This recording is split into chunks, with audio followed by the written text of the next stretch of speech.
My roommate is trying to sublease her room to someone who assaulted me in the past, saying tough luck, not her problem, and to deal with it. Posted by you/Blothra111. When I, 22F, was a freshman in college, a guy named Pete, fake name 21M, began harassing me to date him. I refused repeatedly, and it ended with him ripping my shirt off at a party in an attempt to touch my chest. I filed a police report, and Pete was found guilty of assault. I have a 1,000-foot restraining order against him. Fast forward to this week, my roommate Shelly, 21F, needs a subletter to take over while she studies abroad for the summer. She only found out she was leaving 2 weeks ago and has been looking for someone to take her place since then. She found Pete on Craigslist and asked me if I approved. I showed her my court documents, but Shelly claims she can't find anyone else and says I will have to deal with it. We got into a heated argument, and she left the apartment. This morning, Shelly texted me that Pete would be moving his stuff into the apartment today. I called the police, but since Pete hasn't shown up yet, they said they can't do anything. Shelly also says she will stay for the remainder of the week. The lease states that she can move in whoever she wants without my permission, and the same goes for me, but the restraining order complicates things. The landlord told me it's between Shelly and me to figure out. Both Shelly and I have 1-year leases that expire in December with the same terms. Commenter. Is Pete aware that you're the person he'll be sharing the apartment with? You might want to let him know that you'll call the police if he sets foot in the place. Ops response.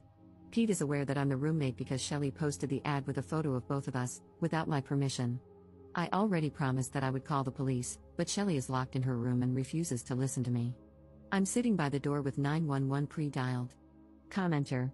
I agree with the consensus to call the police the moment he arrives. Has he actually signed anything, like a sublet agreement? If so, he'll probably be on the hook to pay for an apartment he can't legally step into. I'm also not a lawyer, but I can't imagine that attempting to enter a living arrangement with someone holding a restraining order doesn't negate the restraining order. The first question I would ask Pete if I were a cop or judge is, why did you think you could live there without violating the order? Ops response. Shelly claims that Pete has already paid her for all 3 months in advance and that he signed a contract with her. I told her that her contract does not override my restraining order, but she basically put her hands over her ears to drown out what I was saying. I plan on calling the cops the moment I see his car pull up, which is less than 1,000 feet away. Shelly will still be here for the rest of the week, so I'm afraid this will escalate. Update 5 days later. Hi everyone, thanks for reading this update. I've added some extra details at the beginning to better explain what happened. Things took some M. Night Shyamalan twists.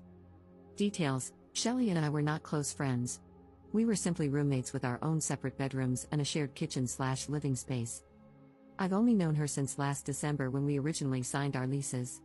We've hung out, but the only real connection we had was that she likes anime/Japan, and I am Asian. The Craigslist ad that Shelly posted didn't have a photo. It turns out she had used a generic photo of the two of us in an ad on our college's Facebook page, but Shelly took it down before I had a chance to take a screenshot. The update: after I made my Reddit post, Shelly locked herself in her room for 3 hours. I tried to talk to her, but she refused to come out. When she eventually left her room to get food, she just walked past me as if I didn't exist. Everyone I called told me that until Pete actually showed up, no crime was being committed, so I couldn't report it.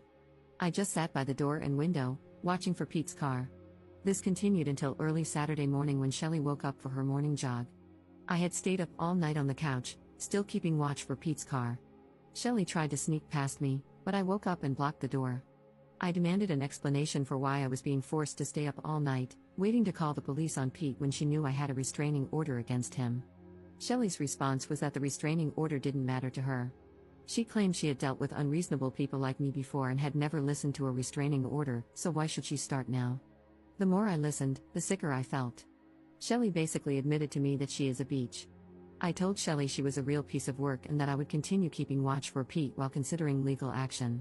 She replied that she was done looking for subletters and that it was my problem. I told her to go for her jog, and she left, only to return a bit later and lock herself in her room again. Around noon, I accidentally fell asleep because I had been awake for more than 36 hours. When I woke up, I saw Pete helping Shelly move her belongings into her car. While I didn't see him inside the apartment, he was helping her in the parking lot. I immediately locked them both out and called the police. When Pete and Shelly came back to the door and realized it was locked, Pete noticed me watching from the window. He blew up at Shelly, demanding to know why I was in the apartment and why she hadn't told him I was her roommate. He demanded his money back, and I could hear them yelling at each other through the door. When the cops arrived, they handcuffed both Pete and Shelly. I explained the situation, and Pete claimed he had text messages and emails to back up his side.